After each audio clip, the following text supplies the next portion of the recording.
Hi అండి, welcome to Jakkampudi recipes. ఈరోజు మన రెసిపీ వచ్చేసి ఫంక్షన్ స్టైల్ ఆలూ కర్రీ. ఈ కర్రీ అనేది చిన్న చిన్న ఫంక్షన్లే కదండి, పెద్ద పెద్ద ఫంక్షన్లో కూడా చేసే ది బెస్ట్ ఆలూ కర్రీ అనమాట. ఈ కర్రీ అనేది ఎలా చేసుకోవాలి ఏంటనేది ఇప్పుడు ఈ వీడియోలో చూసేద్దాము.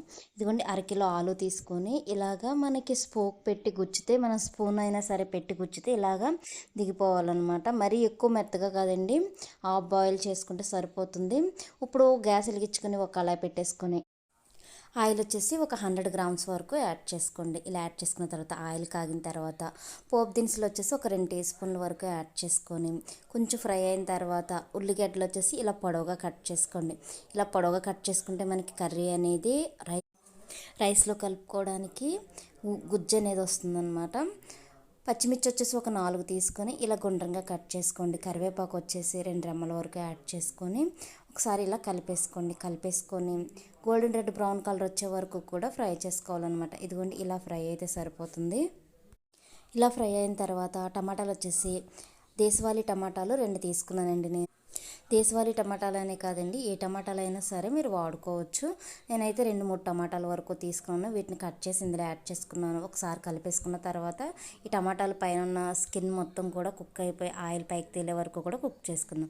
ఇప్పుడు ఆలు కూడా మనకు కుక్ అయిపోయినాయి కదా, ఇదిగోండి ఈ సైజులో కట్ చేసుకోండి. ఆలుగడ్డలని ఇలా కట్ చేసుకుని పక్కన పెట్టుకున్న తర్వాత అల్లం, వెల్లుల్లి, అలాగే కొంచెం గసగసాలు, యాలకులు 2, లవంగాలు 2 వేసి పేస్ట్ కింద పెట్టాను అనమాట. మనకి టమాటాలు కూడా ఇలాగ కుక్ అయిపోయినాయి కదా. ఈ అల్లం వెల్లుల్లి పేస్ట్ అనేది 2 టీ స్పూన్ల వరకు ఇందులో యాడ్ చేసుకొని ఇందులో ఉన్న పచ్చివాసన పోయే వరకు కూడా ఫ్రై చేసుకుందాం. ఇలా ఫ్రై అయిన తర్వాత ఆలుగడ్డలు ఉడికించి పక్కన పెట్టుకున్న ఆలుగడ్డలను కూడా ఇందులో యాడ్ చేసుకోవాలి. ఇలా యాడ్ చేసుకున్న తర్వాత ఒక 10 మినిట్స్ వరకు మనం ఇలా కలుపుకుంటూ లో ఫ్లేమ్లో పెట్టి కుక్ చేసుకోండి. అప్పుడు ఆ మసాలా అనేది మనకి ఆలుగడ్డలకి చక్కగా పడుతుందన్నమాట. ఆలు అనేది చిత్రవుకోకుండా ఆయిల్లో మంచిగా ఫ్రై అవుతుంది. ఇలా కలిపేసుకున్న తర్వాత పసుపు వచ్చేసి ఒక 1/2 టీ స్పూన్ వరకు యాడ్ చేసుకోండి. సాల్ట్ వచ్చేసి మీకు రుచికి సరిపడా ఎంత పడుతుందో చూసి యాడ్ చేసుకోండి. నేనైతే 1 టీ స్పూన్ వరకు యాడ్ చేసుకున్నాను. ఇలా యాడ్ చేసుకున్న తర్వాత ఒకసారి కలిపేసుకొని మళ్ళీ లో ఫ్లేమ్లో పెట్టుకొని ఒక 10 మినిట్స్ కుక్ చేసుకోండి.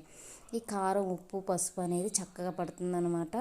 ఇప్పుడు ఇందులో కారం వచ్చేసి 1 టీ స్పూన్ వరకు యాడ్ చేసుకొని ఒకసారి మరలా కలుపుకోండి. ఇప్పుడు ఒక 5 నిమిషాలు కుక్ చేసుకుంటే సరిపోతుంది. ఇలా కుక్ చేసుకున్న తర్వాత లాస్ట్గా కొత్తిమీర జల్లుకొని మీకు గరం మసాలా కావాలంటే ఒక 1/2 టీ స్పూన్ వరకు గరం మసాలా కూడా యాడ్ చేసుకోవచ్చు. నేనైతే మసాలాలోనే ఆల్రెడీ మనం లవంగాలు, యాలకులు, గసగసాలు వేసి అల్లం వెల్లుల్లి పేస్ట్ అనేది పట్టాం కదండి, ఇంకా నేను గరం మసాలా అనేది అందుకే యాడ్ చేయలేదు. ఇప్పుడు ఇలా కలుపుకున్న తర్వాత తింపేసి ఒక బౌల్లో సర్వ్ చేసుకుంటే ఫంక్షన్ స్టైల్ ఆలూ కర్రీ అనేది రెడీ అయిపోయింది. అది చిన్న ఫంక్షన్ అయినా పెద్ద ఫంక్షన్ అయినా ఏ ఫంక్షన్ అయినా సరే ఇలా ఆలూ కర్రీ చేశారంటే ఎవరైనా సరే ఫిదా అయిపోవాల్సిందే, అంత టేస్టీగా ఉంటుంది. ఇంట్లో ఉన్నవారికి కూడా ఇలా ఒకసారి ట్రై చేసి పెట్టండి. ఇంట్లో ఉన్న వారందరూ కూడా ఫిదా అయిపోవాల్సింది, అంత రుచిగా అంత టేస్టీగా ఉంటుంది. మరి ఇంకెందుకు కలిసి మీరు కూడా ట్రై చేసి ఎలా వచ్చిందంటే కామెంట్ బాక్స్లో కామెంట్ చేయండి. మీకు కనుక నా వీడియో నచ్చినట్లయితే లైక్ చేయండి, షేర్ చేయండి, నా ఛానల్ని సబ్స్క్రైబ్ చేయండి. Thank you for watching.